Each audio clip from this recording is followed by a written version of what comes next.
Hello and welcome to the Select Characters podcast. I'm on a time schedule. I've got an hour in which I can record this, and we are first going to talk, of course, not about video games, but about the EU having Pepsi. Sam? What? Just go.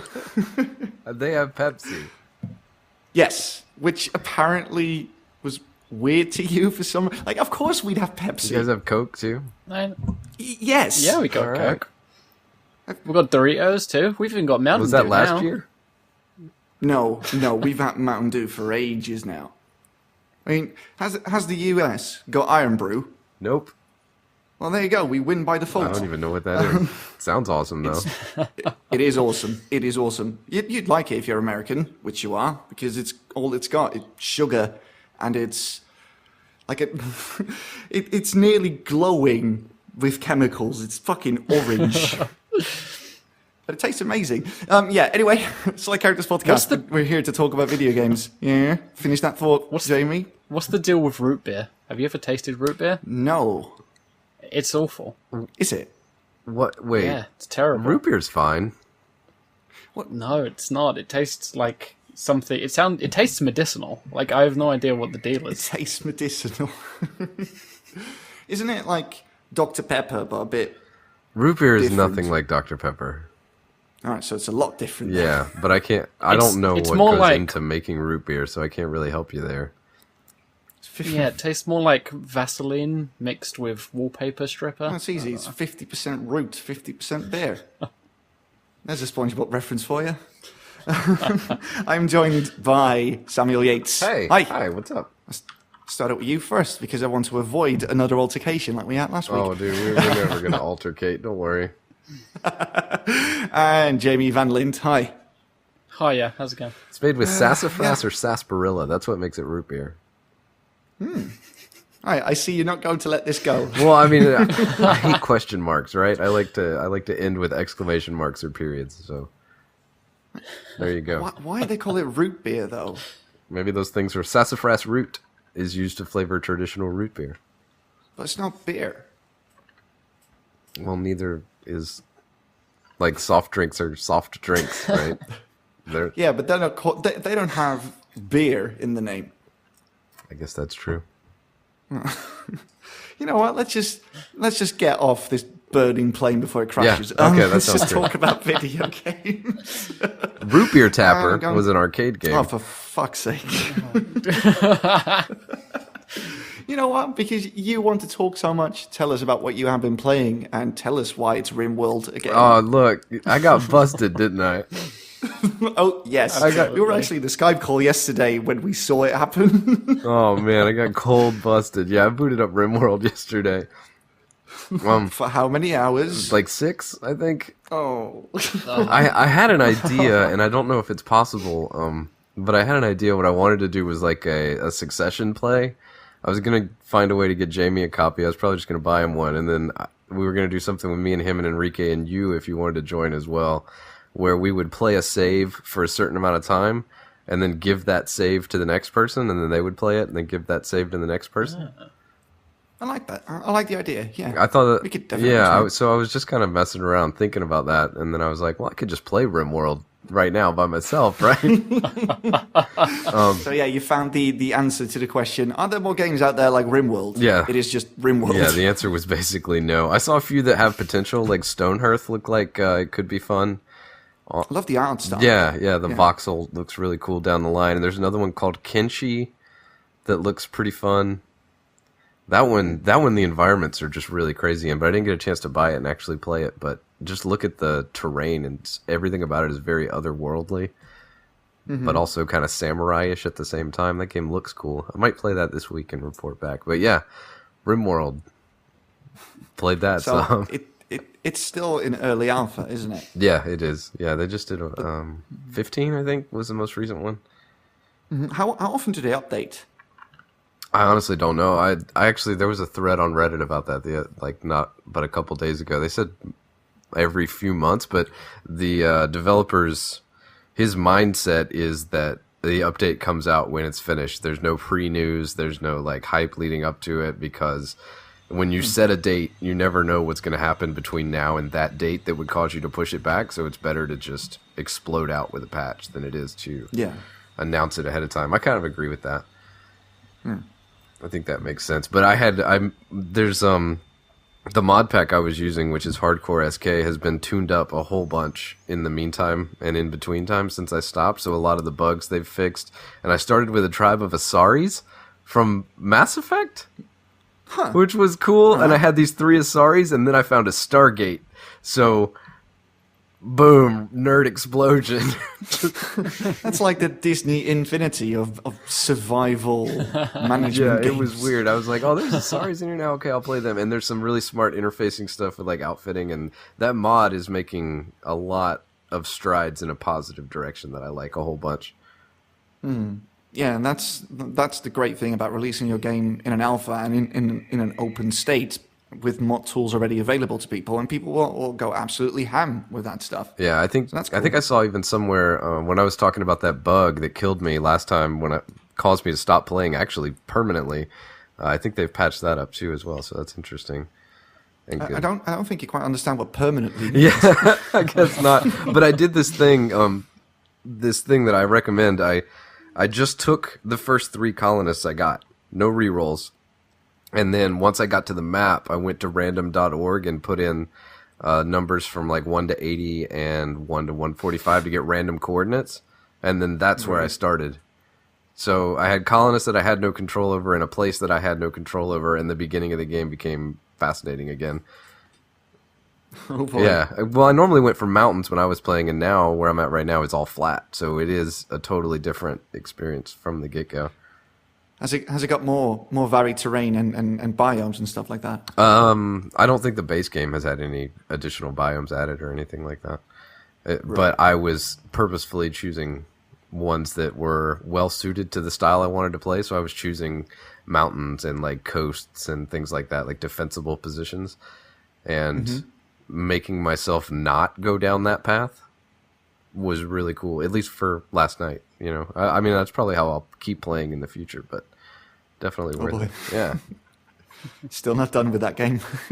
This game is incredible, man. I mean, still is. I just needed a little break. I don't think I'll get as consumed this time.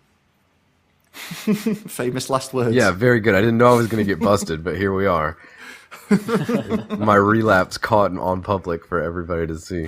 Now, as long as you like that game, you should continue on playing it, because it's a rarity to see you play games for longer than 2 weeks, maybe. That is true. Yeah. No, this is definitely an attention-holding sort of game. I do want to look at that Kinshi though, man. You got to check out some screens or something of that game. It just looks really rad. Yeah, I'll definitely do that.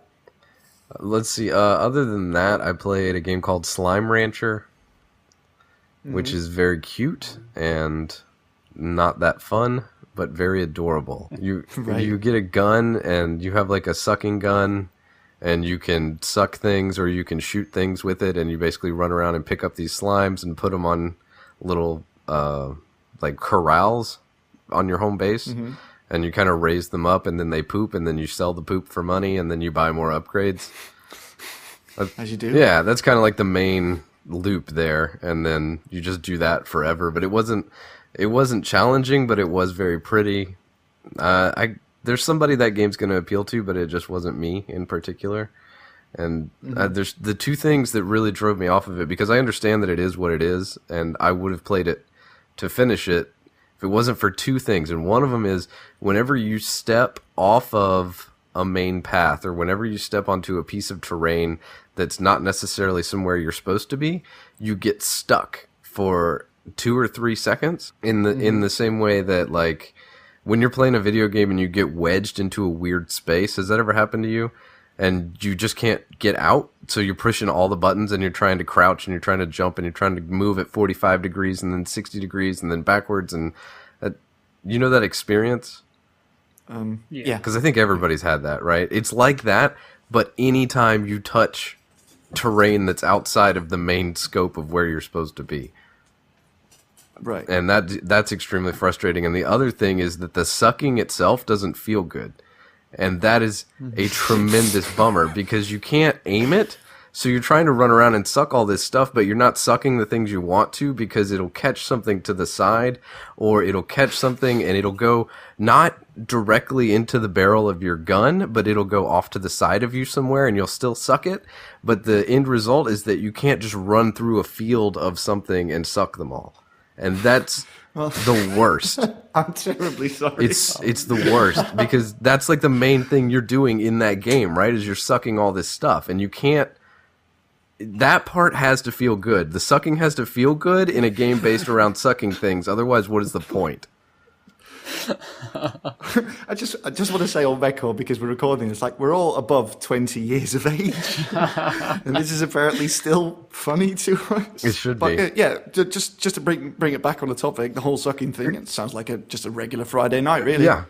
And so that animation needs to be like 15 frames faster, and it needs to go directly into the barrel of a gun so that you can run, through a field of like 50 things and just swoop them all up. Because the way it is now, it's too floaty and it's too loose and it doesn't feel good. And I just like, if that main action doesn't work, then I don't want to sit there and keep playing it. That's exactly why I'm not together again with my second girlfriend.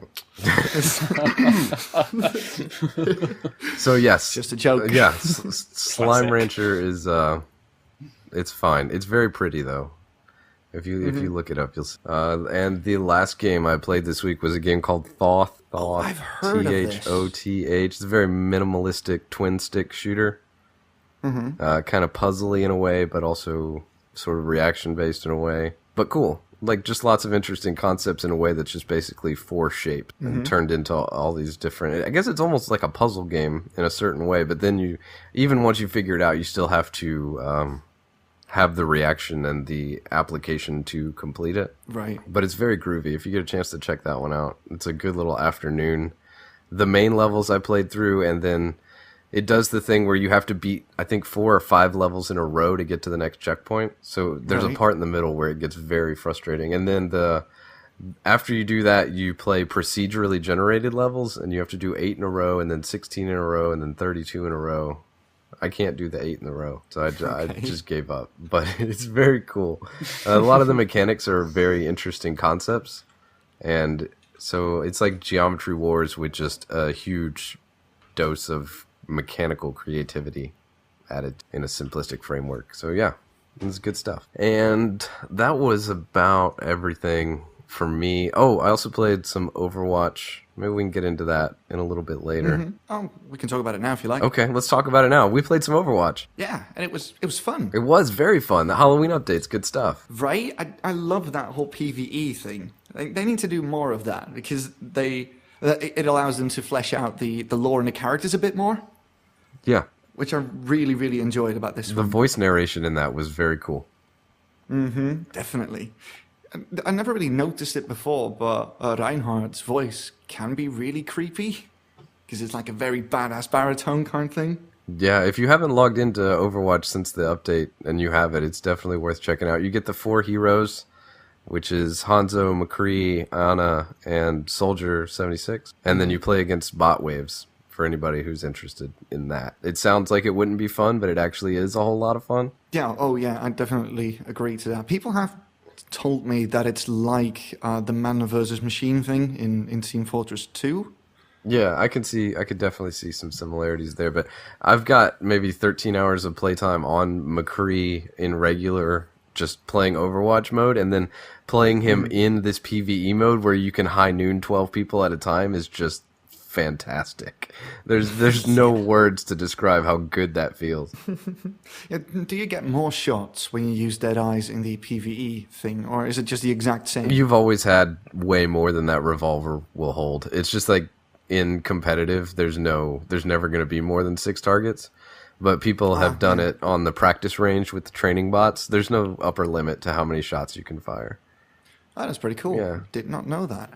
Huh.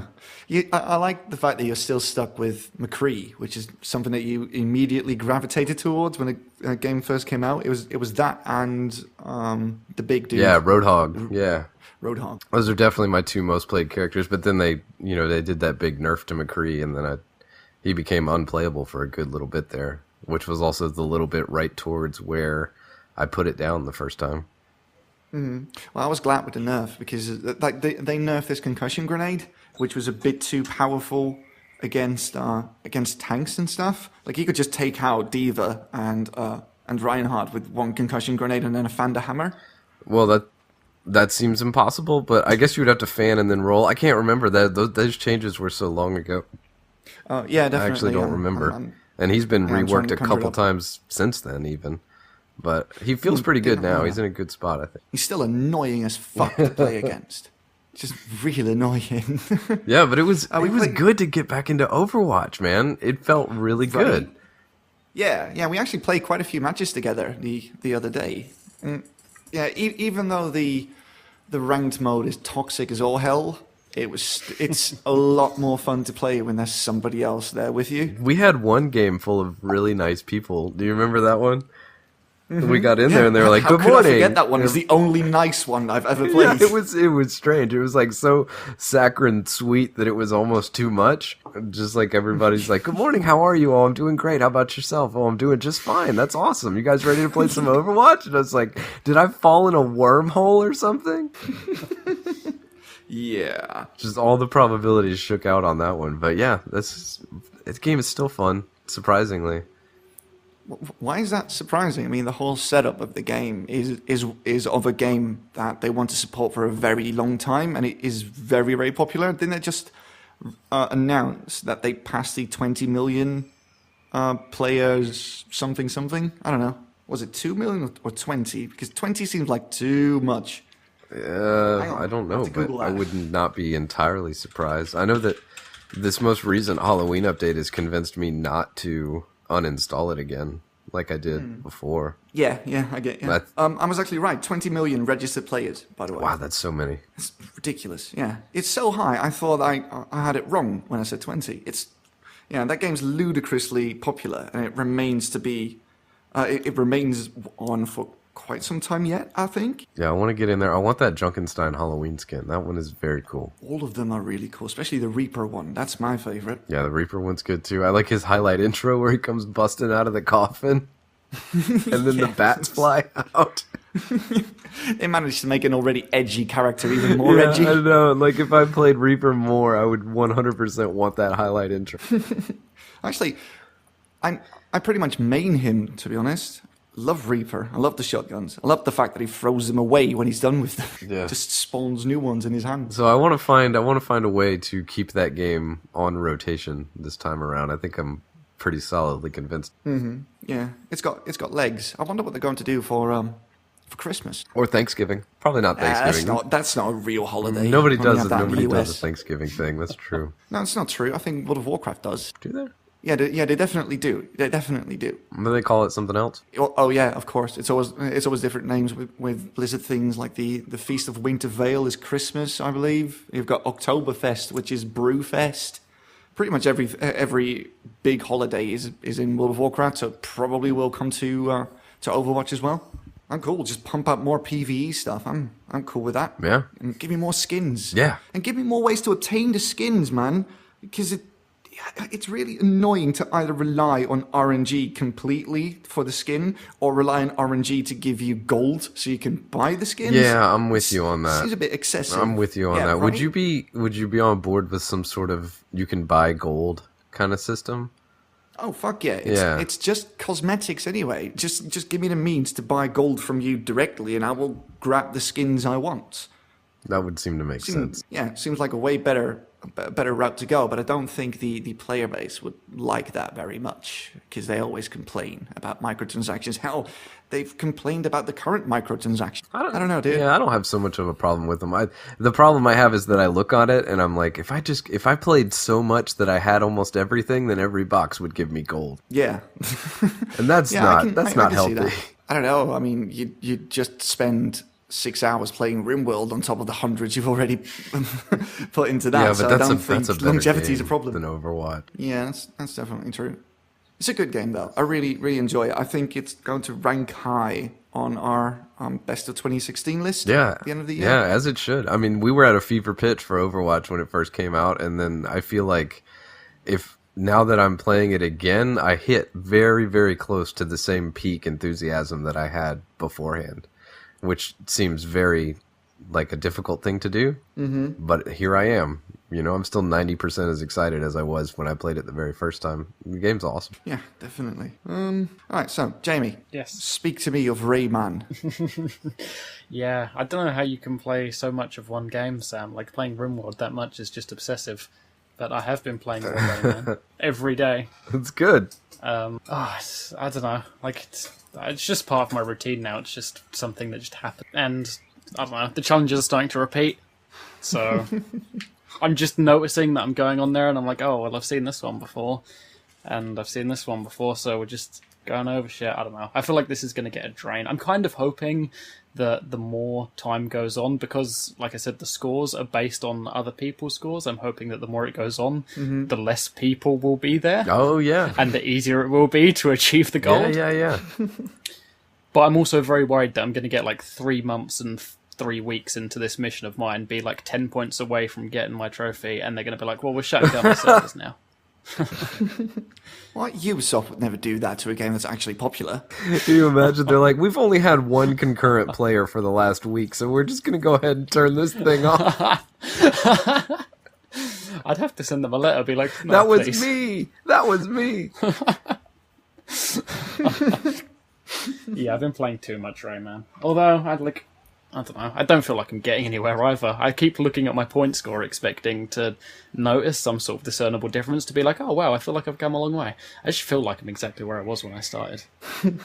You should be like 22% of the way there at this point. Give or take, I think. That's not hopefully encouraging in any way, shape, or form. It's better than 0. I know, right? So yeah, I played a little bit of Rayman. Haven't played a lot. Really, I played some Fallout 4. See, that was your first mistake. Yeah, it's alright. Like, it's still broken as all hell. Like, today I was having wars with it. I'm going after trying to get a large settlement to 100 happiness. Right. And so I've got my large settlement. I've got everyone there. Everyone should be happy, right? I've got the perfect amount of food. I've got the perfect amount of water. I've got beds. I've got defenses. I've got bars. I've got shops, keeping everyone happy. So realistically, by the game's standards, everything should be tickety-boo and the happiness should be shooting up. But then I go back there at one point and there's a big red down arrow just telling me that the happiness is decreasing, and no matter what I do, I can't get the happiness to go back up. I've put in even more shops that create happiness. I've put more food. I've put more water. I've put more defenses. And no matter what happens, it just keeps dropping and dropping. Whoa! You know what happened, don't you? The game broke. Fucking Bethesda happened. That's what. They don't give you any kind of indicators or any kind of statistical breakdown to tell you what's bumming all those people out? No, normally it does. Like, normally, if you don't have enough food or resources or whatever, it will show you a little thing next to it to say that you don't have enough of that particular thing. But when I go onto the menu, everything is fine. The people are just pissed off. And I've been reading on the internet, and people online are saying that if you talk to some of the people, then they might have problems. But I've gone around and I've spoken to everyone, and everyone's absolutely fine. But then I've got like weird, like people who are just sort of like floating. I've got people who aren't a part of like that specific location, just walking around there, and then I've got people who are part of that location who aren't there, that I can't find to assign them jobs. You gotta. So, does it tell you individual happiness levels on each person? Oh, no, okay. no. You just get one overall. Like, and the only indication you really get is a number, which was at one point at 97. And then next to that is either a green arrow pointing up to indicate that happiness is going up, or a red arrow pointing down to indicate that it's going down. That's all you've got to go on. So there's no specifics at all. It's just, these people are pissed off at you, and you have no idea why. Gonna have to start thinning the herd a little bit. You're gonna have to give them a little bit of frontier justice, man. What, they've become too spoiled, so now I need to... I'm saying if you could probably make one person really, really happy easier than you could make 50 people very, very happy. Jamie, it's all right to have an old-fashioned purge every now and then. Nah, the game's really broken though. Like, Yes. the more I think it's the same with every Bethesda game. The more you play it, the more jank you notice. Like, I just keep getting stuck places and things. And the game is like so incredibly unbalanced. It's crazy. I can go up against a legendary Alpha Deathclaw and like take it out with a couple of hits, and then 5 minutes later I encounter a mole rat that just completely fucking wrecks me and my entire family. You know, stuff happens. You just have to roll with it, man. Yeah, that's pretty much it. It's all I've been playing. I did play a little bit of Sly Cooper, Thieves in Time. Oh, I haven't heard that name in a long time. Yeah, the game came out years ago, and I've only just gotten myself around to playing it. It's so weird because it's the bits that are classic Sly Cooper are really good. Like, they're exactly what you'd expect from that brand. But then every single mission just seems to be some sort of gimmick or mini game or just something weird. Like, because every area you go to, you're traveling through time to different time zones, and every place you go to, you meet a different member of Sly's family who has a different gimmick. Mm-hmm. Obviously, the Western guy's got like fucking gunslinging abilities and etc. Yeah. So every level is designed to. Every level is designed to show off these abilities, but it's done in a way where every level just feels like a gimmick rather than it feeling like one game, if that makes sense. Mm-hmm. It's just not stitched together very well. I don't know. It's quite fun though. When the game's doing what it should be doing, it's fun. But there's just too much gimmicky stuff. All right then. Yeah, that's it. Yeah. Let's see. I just got a few text messages and I have to actually bow out for today. So we're going to do some interstitial is the word I'm looking for, I think. Interstitial music after we're done with this segment. And then somebody else, it's not my problem anymore, but somebody else can do the new segment. Because I'm blowing this joint. Okay, bye-bye. I wasn't exactly planning on going right this second.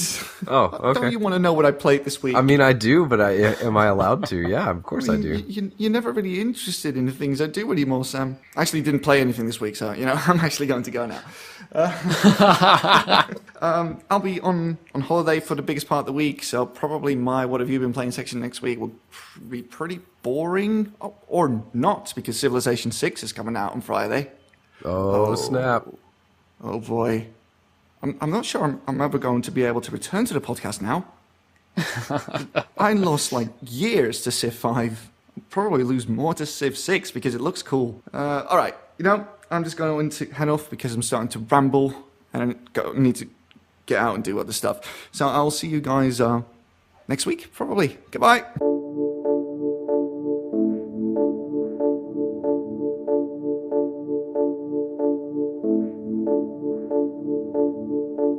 Okay, that was a nice little blend of interstitial music that I'm sure Chris edited in after the fact.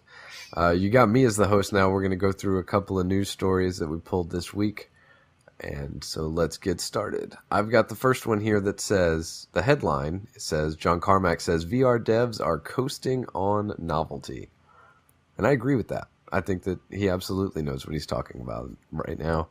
I don't personally have a VR headset, but I know that a lot of the experiences that are out there are not necessarily full-fledged games. Yeah. It's a lot of mini-games. Yeah. So who is John Carmack, first of all? John Carmack is one of the guys who made Doom. Right. And he is a hardware nut, basically. Fair enough. Legendary coder. Very creative and skilled in all the technomancy that's involved in making computer-driven experiences. I mean, he's right, because doesn't the same thing happen every time there's a sort of novelty like this? Like, when Kinect and PlayStation Move came out, there were no games, actual games for that shit. There could have been some really nice ideas. The closest we got on Kinect was that game Rise of Nightmares, but that was just, not a very good game. Everything else was just sort of, Rabbids minigames and Kinect Sports and just a bunch of crap like that. Oh, yeah. And that's... Yeah, I agree. I think, Sony kind of took a tiny little baby step in the right direction when they announced that the entirety of Resident Evil 7 would be VR compatible. But... Yeah, the trick is to have that be more meaningful or worth the upgrade in a way that, you you have to gain more than you would get by just playing it the regular way. Yeah, and it needs to be more than just one game too. Like, you can't just have For sure. You can't. Yeah, like how much is a VR headset? It's like £350 over here, so it's like what, $500, and you're going to justify that amount of money just for one game? Yeah, I don't think so. Personally, the investment hasn't lined up in a way that makes sense to me yet. I think it's the truth, but not necessarily a bad thing. Like you said, when anything new comes out, there's an exploratory period where maybe people don't want to commit all the way to making a full-fledged experience for it. So they'll try something small or they'll try something new, and they're still trying to find out what the language of VR is. You know, you're trying to find whatever the WASD of VR is. Yeah. Or the mouse look, or... Right? Like, these concepts that we take for granted haven't been discovered in the VR space yet. Yeah, I understand that they need to be a little bit cautious and not just like throw all their eggs into one basket. But the problem is if you end up going too cautious, then like PlayStation Move died a death, Kinect died a death, the Wii U kind of died a death in terms of hardware sales. And I'm just worried that if they don't get something out now for the VR, that's also just going to be another thing that we look back on and go, I remember when they tried to sell us this shit. Yeah.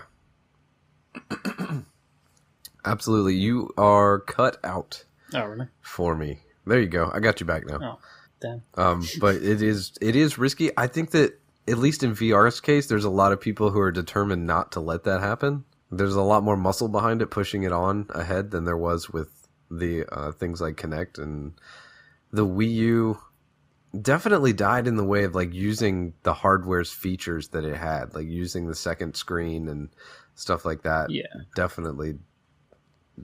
Some of the motion control stuff was all right. I mean, I'm thinking about Splatoon specifically when I say that. Well, isn't that like the only game though? Like whenever you talk about the Wii U, everyone's like, "Oh yeah, Splatoon was great."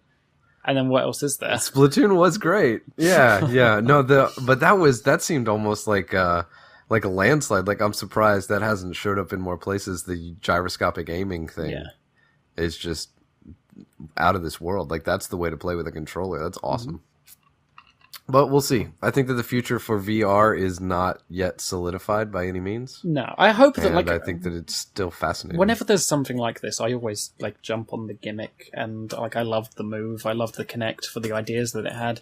I'm just really worried. Like, I hope it does do well, and I hope that some developers start jumping on it, because I don't want to see it fail. I want this to become a thing. I want to, like, if isn't this everyone's like childhood dream?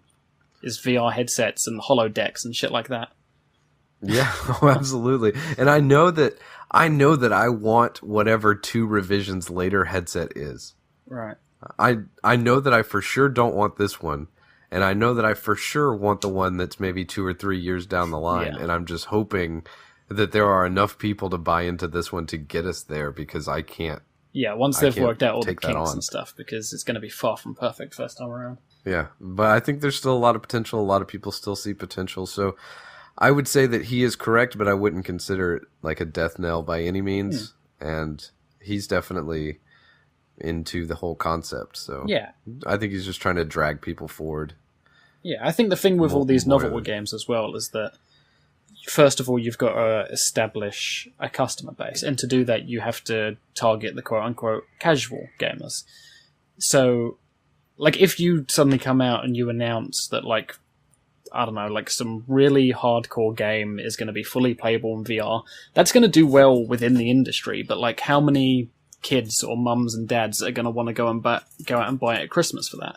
Whereas if you sell it as something like the whole family can enjoy and sell those Rabbids games and the Kinect Sports type mini games for it, and set up the fan base on novelty and then grow into something a bit more mature after that, I don't think that's a bad thing.